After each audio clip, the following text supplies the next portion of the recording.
Good morning, Mike. How are you today? Fine, Aaron. Awesome. Thank you so much, everybody, for listening to the Strong Calm podcast. This podcast is dedicated to the 3 C's of calm: communication, community building, and how those 2 things build strong company. Engage with local leaders, driven individuals, and I truly have one sitting across from me today. We've been friends for a while, it's a number of years, I think. And I'm going to pull up 2 things real quick that you sent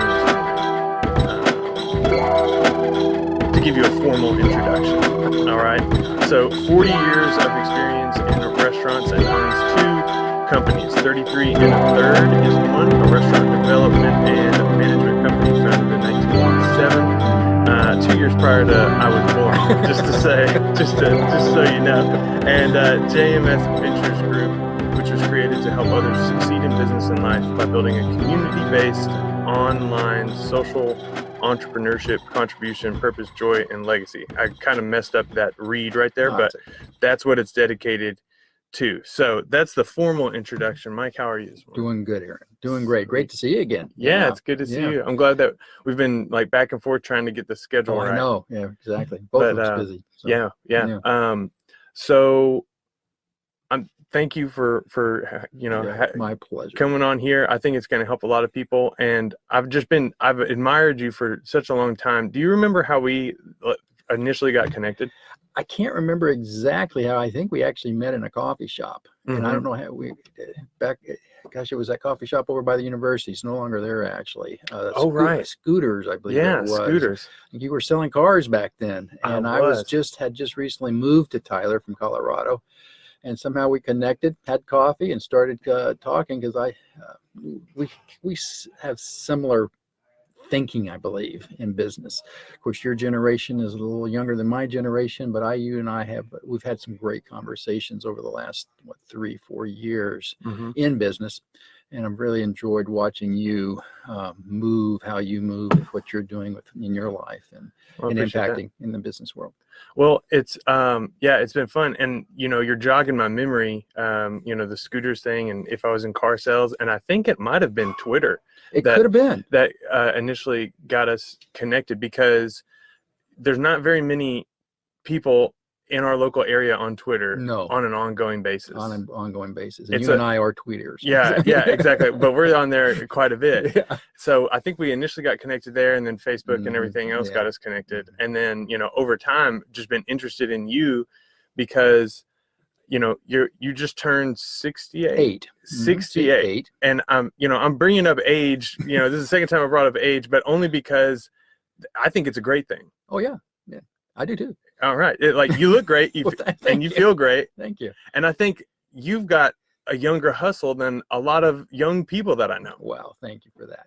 So one thing you think about this, and this is kind of real, I've mentioned my 2 businesses. I opened my restaurant development company and management company, and I've owned restaurants since 1987. And if you think about the restaurant industry, every decade since 87, how many decades is that for? Sure. I have always worked with your age group. In the 70s, in the 80s, 90s, 2000s, I've always worked with an age group of people in the restaurant industry of 18 to 22 to 30, college kids. So I'm used to working with that. The difference is what, and it's like I enjoy it. The difference is the mindset of a 25-year-old today and a 25-year-old back in the 80s, based on just everything, technology. Upbringing, knowledge, and so it's been interesting. And I still do own restaurants. I've sold most of my restaurants today and focusing on my marketing company, but still, look at my 2 restaurants in Colorado. The average age is probably 24, 27 in that age group. Yeah. So tell me about those restaurants. So you're still part owner in those? In the 33 and a third, I still own 2 restaurants. They're in Colorado. I had a great career in the restaurant industry. I actually went to University of Houston to their hotel restaurant school in the 70s. Cool. And actually managed restaurants in my early years, and then started opening my own restaurants in 87. and was blessed to live in Hawaii. I opened my first restaurant on the island of Maui. Wow. And by the way, it's still open still today, even though I don't own it. And Uh-huh. little cafe. And then we opened 3 more on Maui, jumped over to the island of Kauai, jumped over to Lake Tahoe, California. And then eventually I moved to Colorado and started opening restaurants in Colorado. Wow. So I've been in that, and it's just extremely hard work. Well, any business is extremely hard work, and we're going to talk about that today. But restaurants is really hard. We were blessed with success and failures. Had one that didn't make it, and we had some that didn't do very well. Mhm. But and then through the ups and down times, the recessions always play a part in restaurants. But Yeah, let's put a pin in you bring up Hawaii and starting a business there, and I think that's really interesting. I kind of want to circle back into that. Okay. But like to start the show in terms of, you know, the communication. So yes, I always like to start about communication, and you know, we got engaged on social media, but since we're kind of in that topic of Mhm. restaurant management and how you said, you know, you've always had to really interact with younger generations younger than Yes, you, exactly. primarily in the workforce. So exactly. you know, in your view, like how does somebody cross that generation gap, if not through like technology aside for a second, like how do you connect, or how would you advise somebody who's trying to connect with younger generations if they feel that kind of disconnect in their employees? Great question, Aaron. And I think that's something we talk about as my age group, my peers, as we continue to run and talk to your age group and managing them in the restaurant business, because they're employees. Mm-hmm. My other company, they're not employees, but we'll get to that. But yeah, it's constant being aware of the generational and what moves them, how they interact, how they get their stimulant, where they get their education, Mm-hmm. how they just do everything in life, from dating to food choices, everything in, they're still basically the same. We're still human beings. We still have the same senses. But their senses are being used differently. They communicate different. So yes, you do have to connect, you have to communicate a little differently. For me, as a 68-year-old Mm-hmm. with a 25-year-old today. Mm-hmm. And mainly, you just have to learn to listen more. I need to listen more and listen to them, ask them questions after questions in both my companies and what they want in life. And all I'm doing now, not all, but what I want to do is teach them with my experience, because I was there through my 20s and 30s and 40s and 50s, what I learned. And it's basic things are still the same. It's always the basic in business and basic in communication. Yeah. But communication is big. I love to teach communication. I love to learn it. I read about it, listen to it. I listen to your podcast all the time. And so your generation is the future of our country right now. Mm-hmm. And the world, actually. I work with some millennials in Africa right now. Same thing. How do I communicate with them? Through mainly there, it's through technology, because we're just so far away. But Mm-hmm. you still have got to listen to them. That's a cultural thing. But Yeah. And I think, you know, I can say from firsthand, that's how we got connected. exactly. You know, we followed each other or what have you, but then, you know, you invited me out for a coffee and that kind of thing. And you're just genuinely interested in what I was trying to do. You know, I've definitely grown a lot, I would like to say, in those few years, you know, in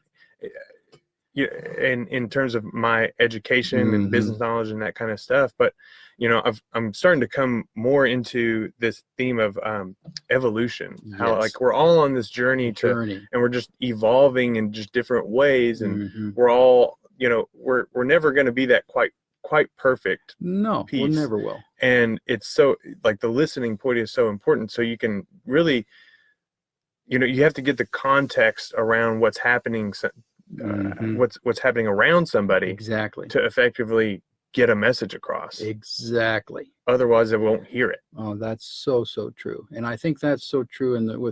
Let's take our generation, you and I, because we did meet off social media, but I'm a little bit in the old school that I prefer. I love face-to-face communication. You know that with our TED Talk Tuesdays and all the things we've done I love to get around people and real. But the reality is that the world has shrunk. We're a village now, global village, and I communicate with people yesterday, I believe in 10 time zones yesterday. But while I Wow. prefer this eyeball to eyeball, and yes, you can still do that through video conferencing, I also respect the fact in communication of some of the generation that, for instance, it's my understanding millennials, they're texting, and I had to learn about texting. Texting to me was foreign. I can do it, but I'd rather hear your voice. I'd rather see your eyes. Right. So facts and information, if you need a telephone number or address, yeah, texting's fine. But I still personally prefer verbal communication in a phone call or a Zoom or a FaceTime. I love FaceTime. Well, yeah, it's funny you say it, like, and you're not just saying that because, you know, in confirming this podcast, you sent me a video message through Messenger. Exactly. And that's something that people don't do very often, but it's that much more impactful. And I purposely, if you noticed, I believe it was only, I can't remember, but it's probably only 16, 17 seconds, which is still fine. I mean, it took me shorter time to do a 16-second video than to type in a text.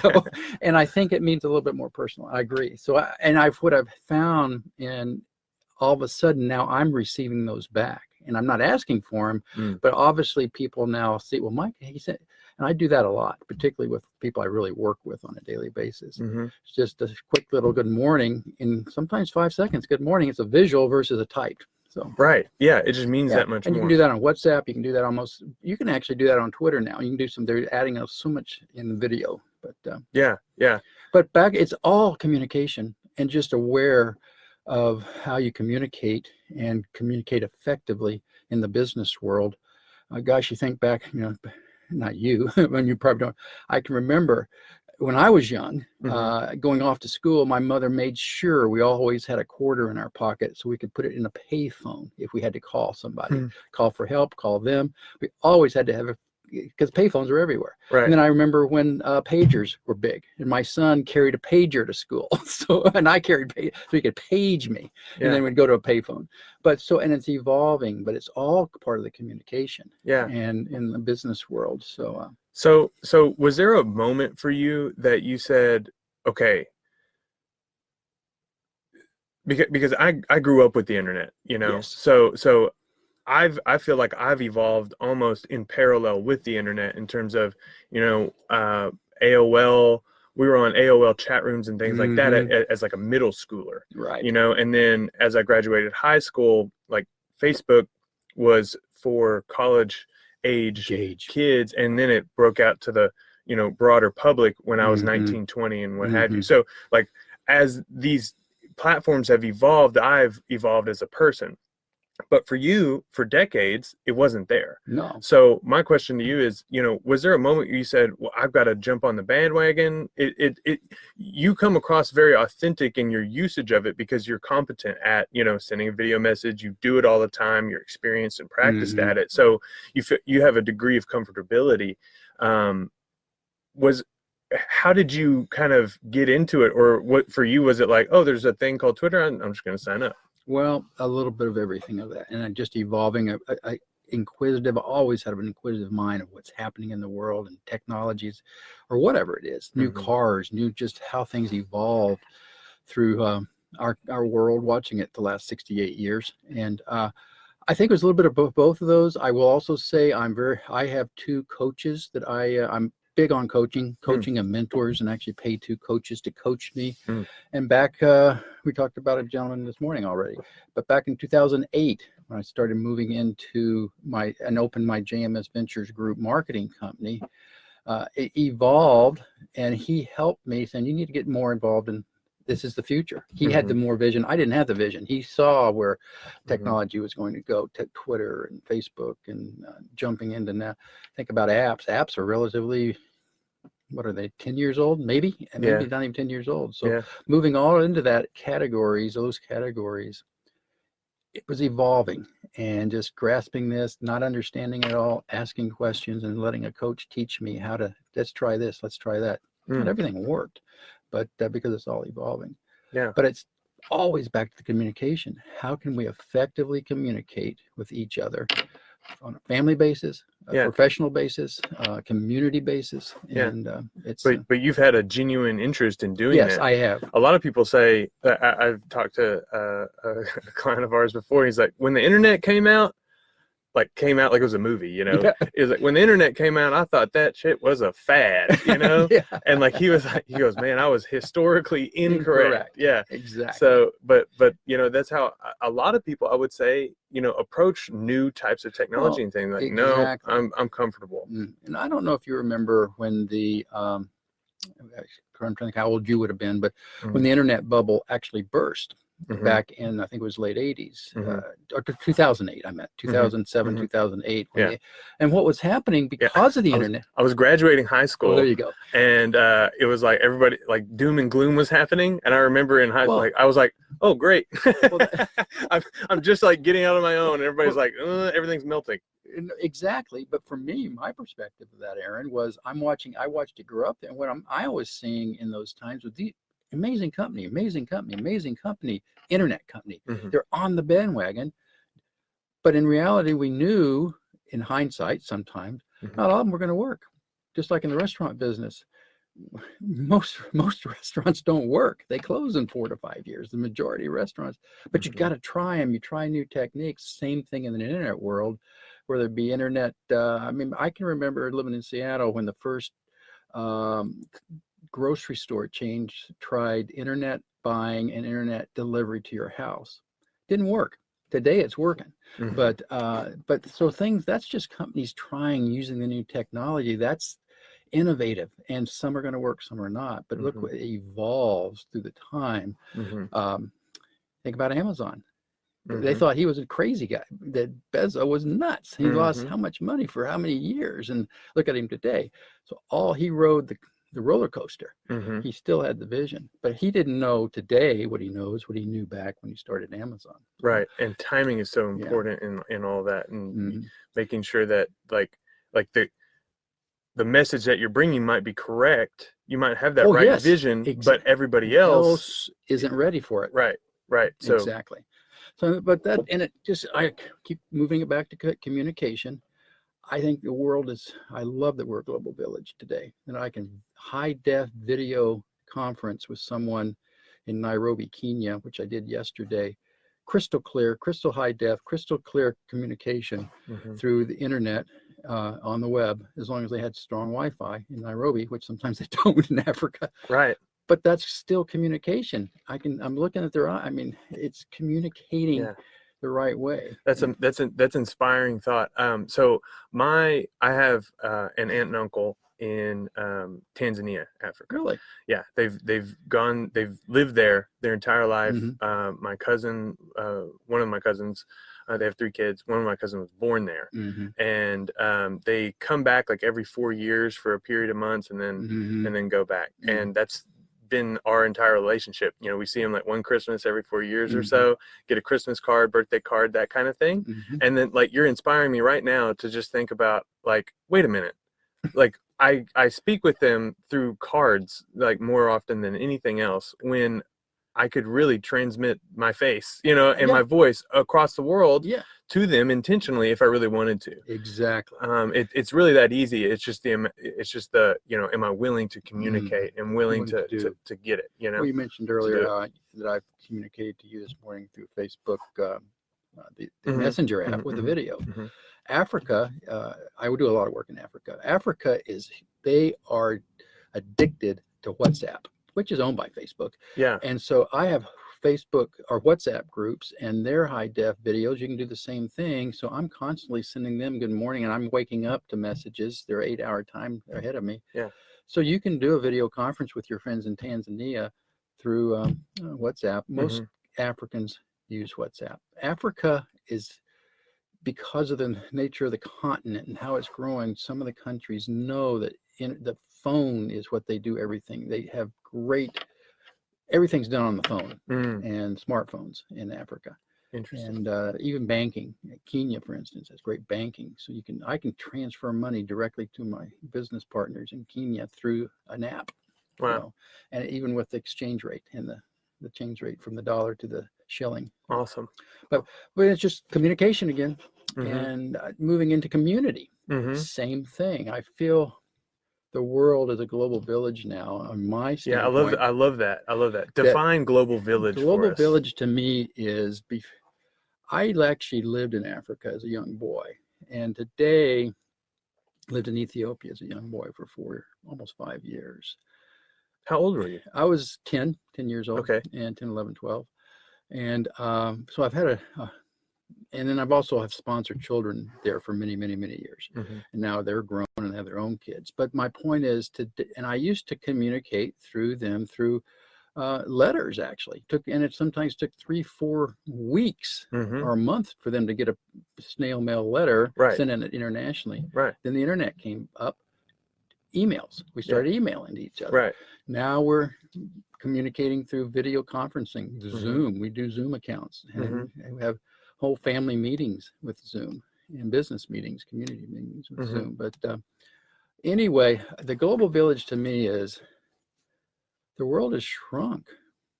My marketing company has offices. The parent company, has offices in 25 countries. I do business in 4 countries in Africa. I do business in Canada. I do business in South America, and I do business in Southeast Asia. I can be in Thailand for a couple, and actually I've been on some meetings recently where we've had attendees in a Zoom meeting, all high-tech deaf, from 35 countries in that meeting. We've had 60, 70 people in the meeting from as many as 35 countries. And it's 10 p.m. in Africa, and it's 9 a.m. the next day in New Zealand. And so but the world, and we're all communicating, meeting, discussing, looking at each other. Yeah. So the global is, of course, it's the wide net. It's the wide net, and so everybody in different places. Exactly. And that's the part of you mentioned earlier. I'm digital nomad. I consider myself a digital nomad in this digital global village. As long as I've got good Wi-Fi, I can build that business with this laptop and my iPhone. And so it's a village. And I don't feel like Ethiopia is any further away than other than the time difference. We're still together. Doing business, doing family, doing. So then it comes down to what brings you together, I think. If we're really, that firm transition to community here. So, and that's relationships. I love definitions, and there you go, the relationship. So it's like, if global is the locality, the village isn't necessarily a locality in this type of context. No, exactly. So village to you, what is that village? What are the relationships, the values for a village? A village is, I look at my village as an blessed with amazing amount of relationships. Obviously, over 68 years. Some of my relationships I've had for 60 years, some for 4 years, and you're in our case, and some a week that I've just met here in Tyler, right here in Tyler, or I met in Africa through this other. So the village is my village of relationships, both personal, family, professional, and actually would throw my employees in there. And I think employees in my traditional restaurant business versus my marketing business, employees are part of that village too. And that's how I communicate with employees. I feel a blessing, actually, or I have some employees, Aaron, that worked for me for over 30 years. I had a cook that opened up my restaurant in Hawaii. She's still working there, even though I don't even own the restaurant anymore. She's opened that restaurant 6 days a week at 5:30, and I don't believe she missed a day in 27 years. And she received the product. She opened up the kitchen. She worked in the kitchen, and 27 years employee. So that relationship, I knew everything about her family, her kid. I mean, I was godfather to her daughter. And so that is the village. My village was Kathy in Hawaii, Maui, opening up my little restaurant there for 27 something years, every day, 6 days a week. I want to play a game real quick, just on this theme of village, because I want to help people build their community, right? So for you personally, if you were to build a village, and anybody who you're to build a village and you're going to put signs around that village, right? To hopefully attract somebody to that village. What values or principles would you put? You can only pick a few. Say 3 for the sake of example. That's a great. What values or principles would you put out to say, okay, I need this type of person, this type of person, this type of person? What would you do? What would you say on a Interestingly, Aaron, I think I almost approach it from a little bit different standpoint, is from experience. And yes, you can manipulate it to a degree, and I'll talk about answer your question for the three different things. A lot of it is just incredibly how it happens organically, and what comes to the village, whether it be, we just pick Tyler, downtown Tyler, for instance, is a village, and how we met, part of the village. So that comes organically. But I think for me, it's commitment, sense of joy. I'm looking for bring joy into that, seeking joy. And I've had long conversations. It's for a whole nother show, is the difference between happiness and joy. We've talked about that. I love happiness, in my mind, you just choose happiness. I choose it. Either you choose it or don't choose it. It's up to you if you want to be happy. Joy, though, it's something you can seek out. Joy is a little different. Just Google or look up the definition or two, but that's another story. So joy is one I really love in my village. It's part of my mission statement. And then creating a legacy for that village, as individuals and as a village. So each person, you've got to respect what they're bringing to the village. And it could be so much more than what I ever will have, whether it be whatever it is, and joy and tracking joy, or it could be knowledge, actually, level of knowledge. I can't stick anything on the piano. I can push. So I'm always admired by people that just play the piano incredibly. That's their gift, your gift. I couldn't set this thing up today, but you can. So that's your gift to bringing to the village.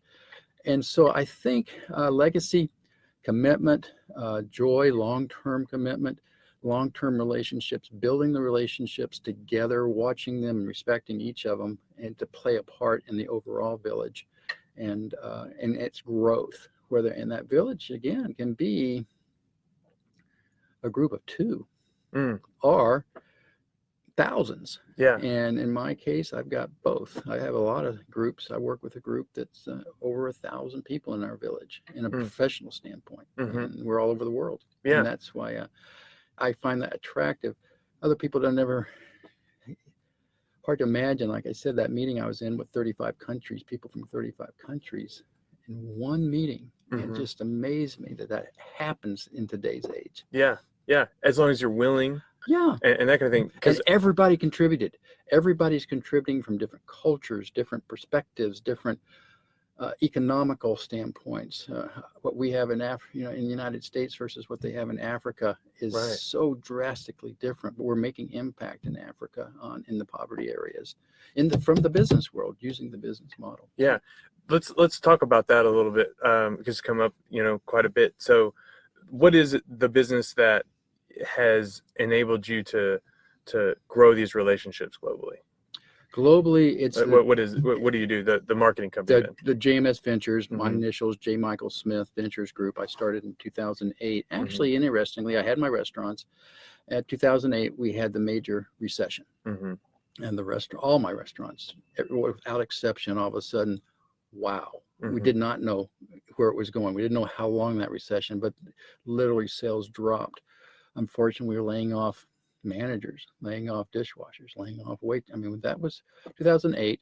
And somebody introduced me to the direct sales industry, multi-level marketing, in 2008. And it, to me, Aaron, it just made sense from a businessman standpoint. It made total sense to me as a distribution system that just did not require a lot of employees, did not require a lot of overhead. Because as I was laying off my employees in my restaurants and my sales were dropping relatively, a lot of my costs were the same. I wasn't buying as much product, obviously, but I was still having to pay my rent. I was still having to pay my insurance costs. I was still having to pay my managers until I started laying some of them off, regrettably. But in the network marketing arena, which I opened in 2008, it was just from a business standpoint, I'm looking at it as a business. It made completely sense, moving products and services through a model that did not require a lot of overhead, did not require a lot of upfront investment. And so I started a company. I got involved with the company in 2008 and immediately had some fairly good success because I treated it just like my restaurant business. That was how I perceived it because I was a businessman. Within that arena, direct sale business, most don't. Most come into the direct sales industry as employees, or just 75% of direct sellers in the United States are females, actually. And so they're moms. But they don't have a business standpoint. So I need to recognize that too. But back to your question, it just intrigued me that I could open a business. I was living in Colorado at that time, that quickly evolved to about 6 states. And some people, I started getting people joining that I didn't know, because I brought in some people I knew who brought in some people they knew. All of a sudden now I've got a community, a village of people. We're all marketing the same products in South Carolina to Hawaii to Colorado to California to Texas. My home's in Texas. I always have built in Texas. But so now I knew the restaurant business. I did not know the direct sales business as a profession. So I just studied it. I hired those mentors and hired the best I could find. Started reading everything I could read about the industry and learning how you built that kind of business versus how you build a restaurant business. So now 10 years later, 11 years later, I can teach you, Aaron, what I know. If you wanted to open a restaurant, what to do, what not to do. Actually opening a small little place here in Tyler, actually. I'm still love that industry too. But I also can teach you now how to build a business of people. Because in my restaurants, at one time we had over 650 employees. In JMS Ventures, I have 0 employees. It's me. But I have hundreds and not thousands of partners, human beings. Have you been with the same company for this entire time, for those 10 years? No, actually not. No. And that's a great story too. That was a learning process as well. And again, it's a business. Like I said, compared to business, I think you mentioned earlier, I had a restaurant that didn't make it. I failed. Actually, I mean, that was a $500,000 write-off loss. We struggled with it for about 5 years and eventually determined that, for whatever reason, wrong location, wrong this, wrong that, we closed the doors. And it was about a $470,000 loss that I had in that. Same thing with the direct sales. It's a business company. My first company had been in business about 9 years when I joined with it, the service company. And 3 years after I joined, 2012, they went out of business. Just like a restaurant. I mean, so it's a business. So I was out. So then however, I still love the industry. By then, 3 years in, I got to where I get this industry. So I found another one. And that one, it was just the wrong fit for me. So I chose to not stay in that one. My third company, I actually was being a businessman, being excited about opening businesses. It was actually here in Texas. We opened a company and I was in the part of opening a direct selling company here in Texas. And 90% of direct selling companies fail within the first 3 to 4 years. They just don't survive. We didn't either. However, my point to that story and the story about my closing my restaurant, it was actually the second one we opened. Aaron, I learned more from the one that failed. I learned more of what not to do and what not to do in the direct selling industry than I did in all the ones that were successful. And I think so I always feel blessed for those failures. And then I found the one I'm with now, and it's a solid company, wonderful people. So much about the company you work with should be about who you're working with. We just get along so well. We're a team, and we're a successful team, and we always look at it as a team first. And you talked about verbiage. A lot of people in the direct selling company talk about family. Well, families, to me, most families are dysfunctional for whatever reason, and so are teams to a degree. But look at the team. Look at the two teams playing right now for the NBA Finals. You've got the two. They are a team first. Now they might, within that team, Curry and whoever else on the Warriors, Kawhi Leonard. Yeah, they might have a personal relationship, and their wives, they might go out to dinner, or they might not. Who knows? But they know they're a team first. And I do the same thing in my business in the direct selling industry. I look at it as a businessman. We're a team. We either win or we lose. You win as a team or you lose as a team. Do that to a family to a degree, but we can still have relationships, and the success of our team is relationships, but keep it on a professional basis and keep it that's how I choose to build my direct selling, my company is building relationships. It's all about relationships and communications. Let me ask you this. So let me ask you this question real quick. With the kind of in the subject of failures here, the company failures. So you've had successes, and there's restaurants that have stayed and that are still existing today and thriving, I imagine. And then there's, a number that you just listed that just didn't work out. No. Were those within 33 and a third? Yes, they're all 33 and a third. So my question is now, like, when you are talking about a team and literally 33 and a third, you've got 60, the other 66.6%, right? Yes. So how do you as a team, as a unit, kind of bounce back from that? And what are those conversations like when you feel that something's kind of going awry, the ship is kind of sinking? How do you have, what are those conversations like, and how do you approach those? Great. And I could give you the exact example of that. When that restaurant closed down, that didn't make it, we had long discussions too. But with 33 and a third, there were three of us in that company, and we each owned a third of that company. So 30, which equaled 100. Right. So we had conversations, and we relied on each other. The three of us really complemented each other. I was great in the operations standpoint, operating on a daily basis, inventories. The other one was in a branding. His mind was branding and bigger picture things. And the other guy was much more, his background was in the kitchen area, chef, cooking, menus, pricing, that sort of thing. So we had a great balance between the three of us. We also had a great trust between the three of us. So we relied on each other to help us get through those times, and had discussions when we were deciding to close this restaurant down, from the day we closed it, looking back 6 weeks, 6 months, it was probably 6 months that we started thinking, look, we're going to continue. We want this to work, but at some point we got to make a decision that it's not working. So that 6 months, constant communication, some sleepless nights, some anxiety, because there's a lot of things involved. We got employees, we've got leases, we've got debt. We had a debt on it.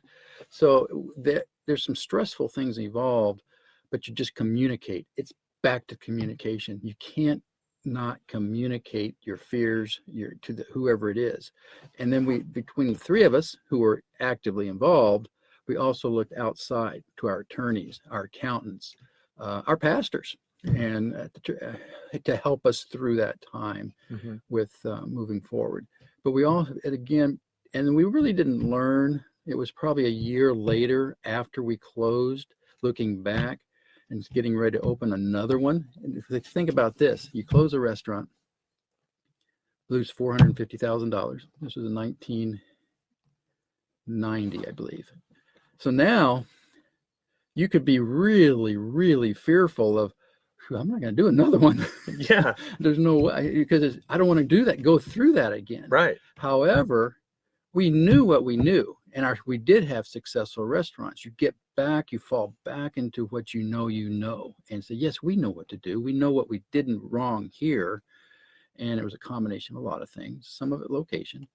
So we went forward. The third one we opened, I'll jump back. Third one was a success. The fourth one, now that we've opened 4 now, second one failed. Third was okay. It's going on. These are all in Hawaii. The fourth one we opened, Aaron, went on to become, I don't mean this boastfully, but I do in a way. And it may be because of what we learned in the second one, it became one of the most successful restaurants in our company in 30 years. Doing, literally, we made millions of dollars out of that one restaurant. Wow. The fourth one. Was it because of what we learned in the second one? It had to be some of it. Yeah, some of what definitely. Definitely. So, how do you avoid the blame game? Not easy. However, I've never looked at myself as the victim. It's excuse this, excuse that. You always look at it as a problem moving forward. And maybe that was the way I was brought up. Maybe it was a lot of things through all my mentors, from my dad to my grandfather to college to professors to teaching, my 2 coaches that I still have today that coach me through business.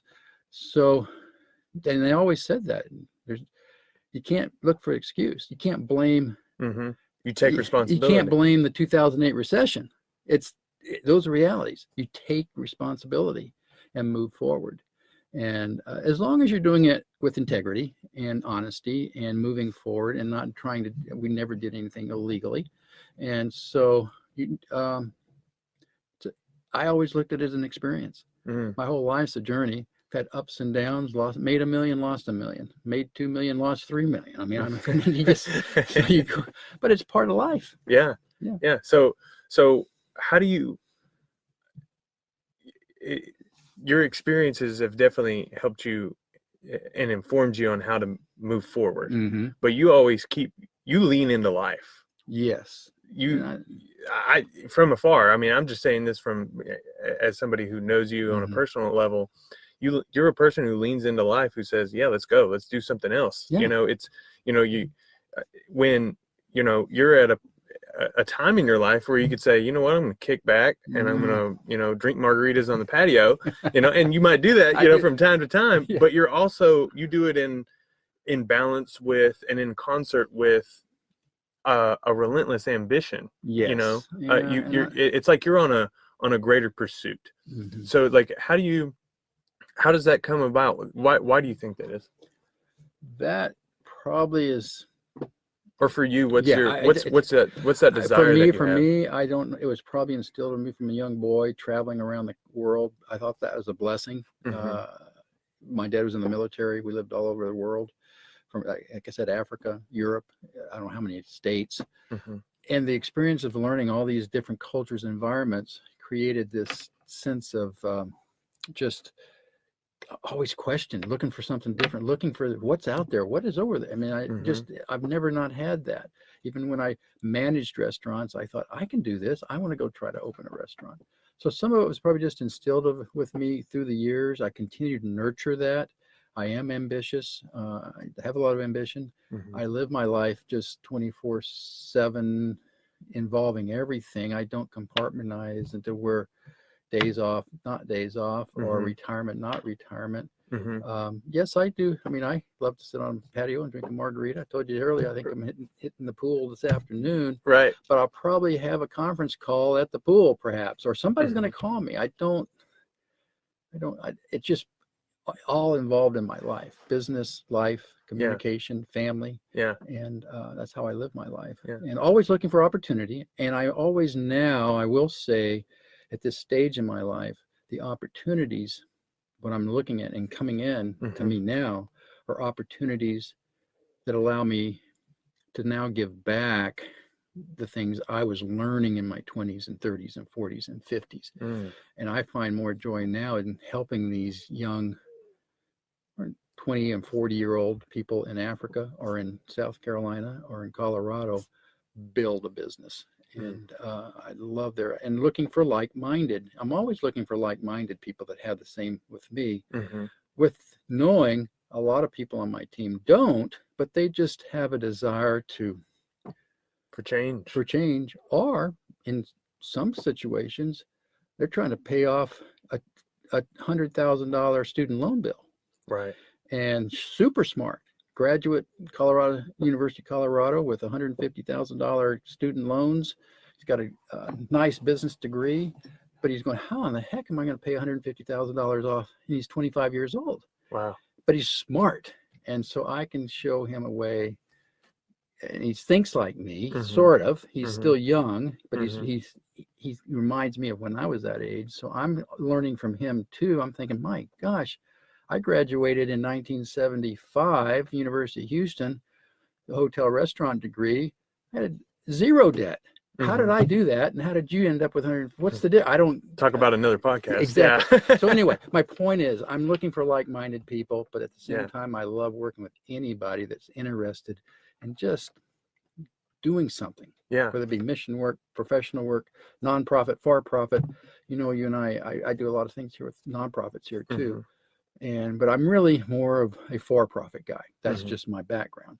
And I think for-profit can do just as much impactfulness in locations here in Tyler or in a village in Kenya through for-profit. Yeah, I agree. As long as the principles. Oh yes, exactly. It goes back to the integrity, the foundations laid right. And now they're actually we're starting to integrate them, and nonprofits working with for-profits and understand with the new global village, digital, internet, connecting them and helping help the nonprofits are helping the for-profits, and for-profits helping the nonprofit. That's a whole nother beautiful thing too.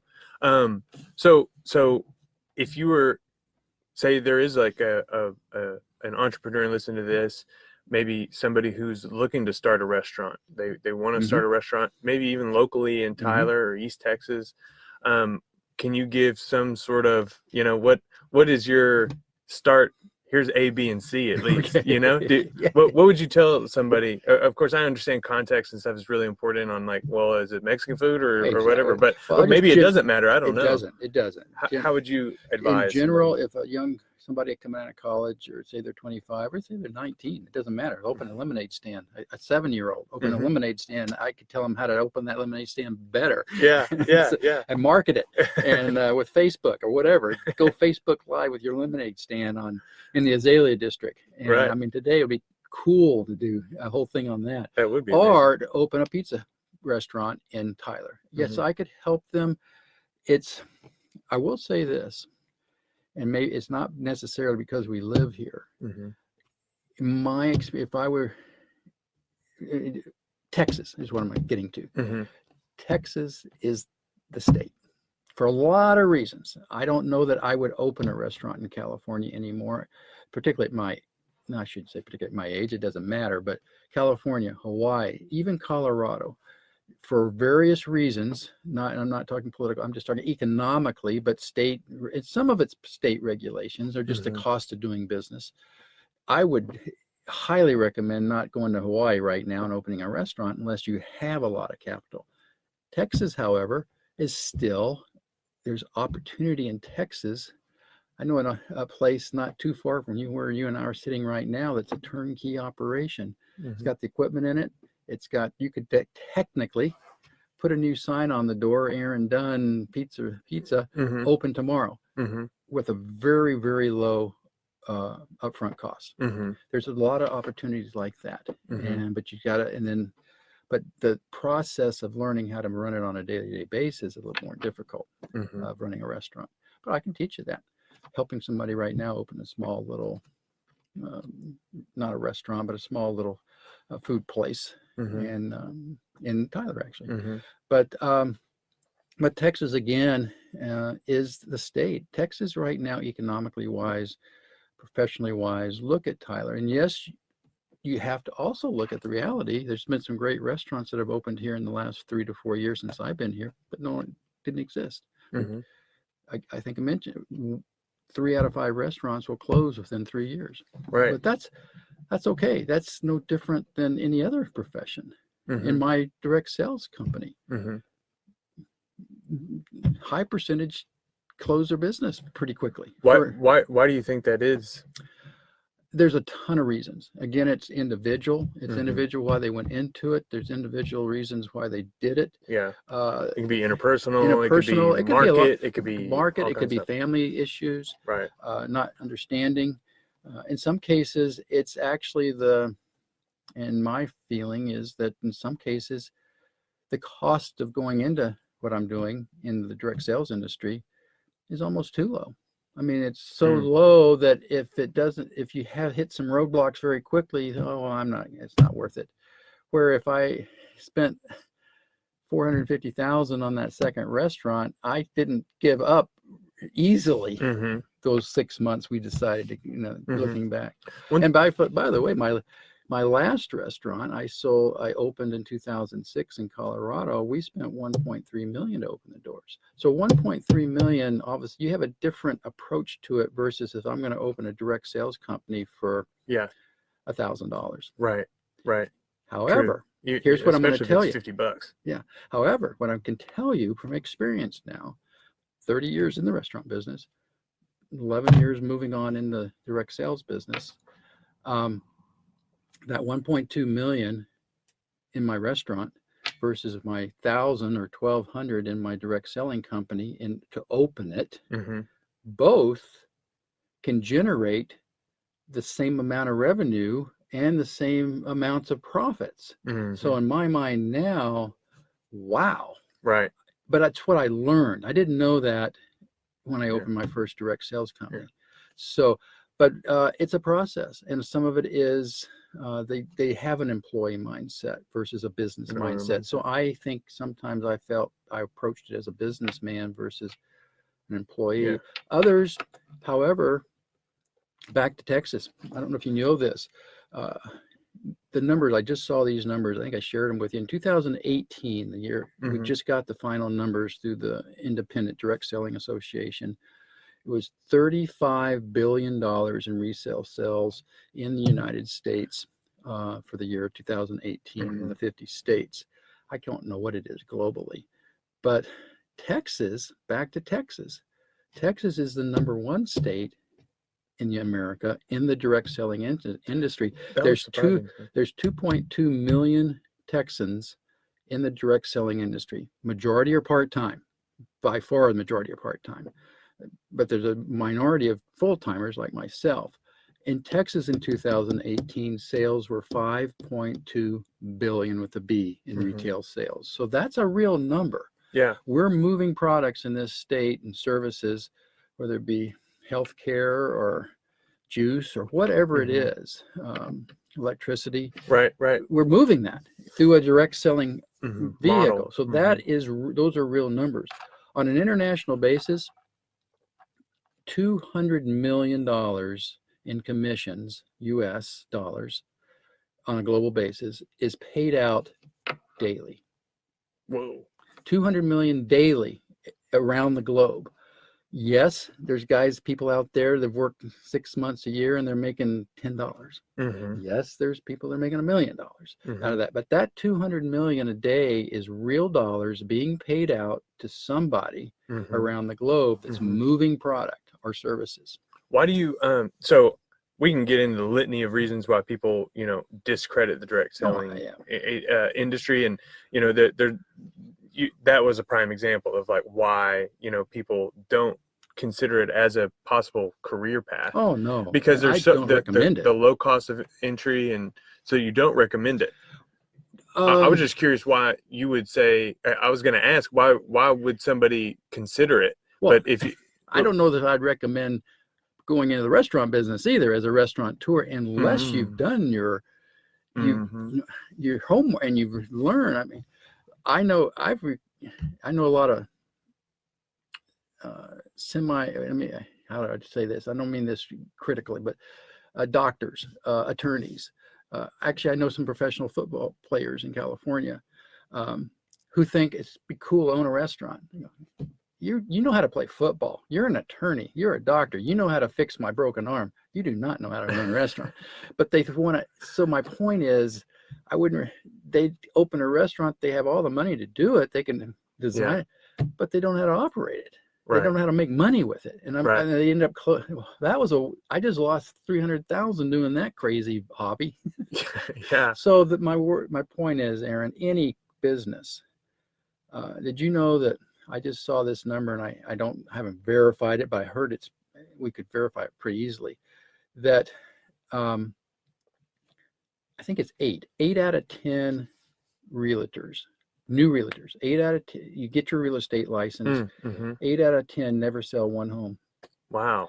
Of the 2 that do, 20% or 10, whatever that percent is, they sell 1 to 5 homes, and it's only 1% of realtors that sell regularly 6, 7 homes a year and create a full-time profession out of it. And that's my point about whether it be, you can't do a restaurant part-time, that's full-time. You got to put all your money into it.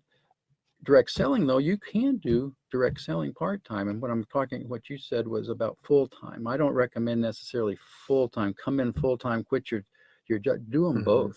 If you've got a great job, school teacher, you've got to, with the exception. When I got involved, I was actually, it's kind of funny to think of the irony here, but I was actually in a restaurant, and I was like, oh, I'm going to press into this a little bit more, partly because I was managing at the time, and I was like, if I've got this like energy drink in my pocket for these, people that are slacking, I can. That's a great point. So it became a way to kind of complement both, exactly. and it helped people, Exactly. So but there are some of those dangers and stuff, and if the SEC gets involved and that kind of stuff. Oh, absolutely. Just we don't have to go into it too deep, but how do somebody pick the right one? That's a great question. And there are some good ones out there, that have been around for 30, 40 years. There's a lot of people look at the new things coming on right now. The big one's CBD oil.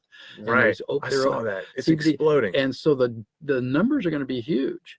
But you don't know which company, because it's new, that you're going to jump onto correctly. Out of all the, say, 10, I don't know how many, but say 10 CBD oil companies are starting to sell direct sales, and just in the United States. Yeah. That article you shared with me said that one company increased sales by 900%. And so, but what will happen, just like again in the restaurant industry, over the next 5 to 6 years, and that's a good number, 5 to 6 years, some of those will succeed, some won't be here 5 years from now. So how do you choose that one? That one's a tough call. You're going to need, some of it might just be, you got to do your homework, and these guys have better leadership. They have better deep pocket. They just know what they're doing versus this one. And so you have to check into the leadership. I always say, who owns the company? What's their mission? What's their integrity level? What's their scientific background with your doing products? So that you can do. The other thing is look at the established companies that have been around for 10, 15, 20, sometimes 30 years. My mother actually sold Mary Kay products back when There's still pink Cadillacs driving around. Yeah, and so there's an established one. Remember I said 75% of all direct sellers are females or women. Many of them are stay-at-home moms. And they do it part-time. But there's some very successful female CEO entrepreneurs building huge teams of females, building moving product in the millions. So just look at the leadership. Look at the leadership. Look at something you like. Look at a product that you enjoy and a product you believe in, and just start moving that product. Yeah, I agree. I've been seeing some people getting into the CBD thing, and I'm like, I hope you stay in the CBD thing for the rest of your life if you want to get in. A lot of people look at it as a lottery ticket, and like you are a shining example of somebody who has found success through commitment. Yeah. And by the way, I've got won't even mention the name, but there's a CBD oil patch on the back of my neck right now. Oh, really? And as a direct seller, I am an advocate for the profession. So while I own a company, it markets our products. I'm also a customer. And so we buy our electricity for our home from a direct seller here in Texas from another company. I buy the CBD oil patch from a good friend who is moving this product through another company. So I'm his customer. And that's a little misconception too about our industry is you're always trying to recruit. Right. You're not. You're moving product. We do two things only: move product, sell product, and all of it online primarily. We can do it. Hand an energy stick. You and I both sell energy sticks, but we can give me $2. I'll give you an energy stick. Put it in my pocket. But I do primarily I'm selling thousands of dollars of product in Africa through the internet. But anyway, that is how we do it. So move product, and then yes, I build a network, a community, a village of other people to help move products. And I want to make sure, and with all of us having different goals and aspirations for that. And that's what I talked about. Don't recommend full-timers unless you really understand it or evolve to it. A single mom, don't quit your job at the bank and just start selling CBD oil tomorrow. It's not going to, you're not going to regret it. Keep the job at the bank and sell CBD oil on Saturdays or whatever you're going to sell. So anyway, and then learn how to become, and there are a lot of great people that I've worked with in the last 11 years, Aaron, that are perfectly satisfied, happy with an extra $500 coming in on a monthly basis. What's that? $6,000 a year. $6,000 a year pays their family vacation. She both work, husband and wife. They got 2 kids. They got an extra 5 coming in, and they went on a cruise on the Disney cruise this year, based on what they did part-time. And that's perfectly fine. And that actually is the majority. Of that 200 million paid out daily are small business owners. And there's nothing wrong with that. Nothing wrong with that. That's part of why the success of the industry. You mentioned FTC. That, I think, is so important to our profession, because I don't think that happened back in the 40s and 50s in a lot of companies. There were a lot of companies that weren't regulated. The FTC got involved. The Direct Selling Association, strict guidelines to even become a part of that. That's another thing. If you're looking for a company that you want to market, ask if they're part of that association. If they're part of that association, they're self-governed. And that's another one to look at. But awesome. We're at an hour. Oh, wow. That flew by. Right. Fun stuff.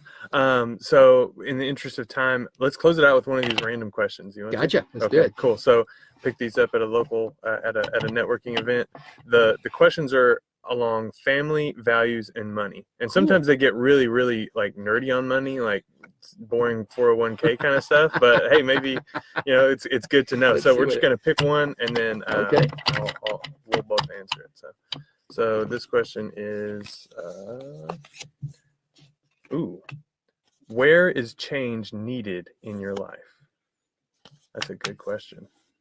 We can both think on it for a second. Where is change needed in our lives? Life. Okay. You got one? I think I can talk about that. Okay. Yeah. All right, go. And this is in reference to my age, actually, and because I'm also 68, just turned 68 last month. Feel great. However, being in the restaurant industry for X amount of years, I ate incredibly great, but not great. Oh yeah. Very high riches, cream, mac and cheese, and lobster mac and cheese. Yeah. And I a year ago was diagnosed pre-diabetic. Which are a lot of America. I found out, started learning now about change in America, and high percentage is something like there's 2 million Texans that have type 2 diabetes, and a lot don't even know they have it. But my point is, change for me right now is lifestyle change and to keep my health. And that's just, you have a 1-year-old and a 68-year-old, their bodies are just different than my body. Sure. And so change for me right now to maintain my global digital nomad world. I've got to be healthy. And so I'm really focusing now on change in what I put in my body, exercise, my sleep, just overall lifestyle changes. I've made some lifestyle changes to where I can continue with what I want to do. Because we travel, I travel all the time. I'm going to be in 6 states here in the next couple of weeks. I'm going to Africa, might go to Italy. So going Awesome. to Africa for 5 weeks. So I think change in my life would come to kind of circling back to the start of the conversation, like connecting with my family more on a more intentional basis. Like my brother and sister, my sister lives in Mesquite area, so like being able to see them more. My brother lives close, so I get to see him on a monthly-ish basis. But my parents, I want to connect with them more. Yes. And then across the pond, I've got aunts and uncles in Africa that I could definitely speak to more, or aunts and uncles in Texas that I could connect with. So I think that's the change that would make. Great. I love that. Man, Mike, great conversation, that flew man. by. Love it. Hey, Love man, it. great seeing you. Yeah, of course. Thank you for listening to the StrongCom podcast. Don't forget to subscribe, share, follow Mike on what's your Twitter? J. Michael Smith. J. Michael Smith, and connect with him on Facebook and stuff. I am on Twitter business-wise too, JMS Ventures, and JFS Ventures 33 and 3rd on Facebook. Awesome. And then you'll see him around in 1948 and all kinds of stuff. Dude. Yeah. So, and then go to strongmind.com, sign up for the StrongCom newsletter. That's where the podcast is now hosted, and we'll stay connected. You won't miss an episode. Talk to you soon.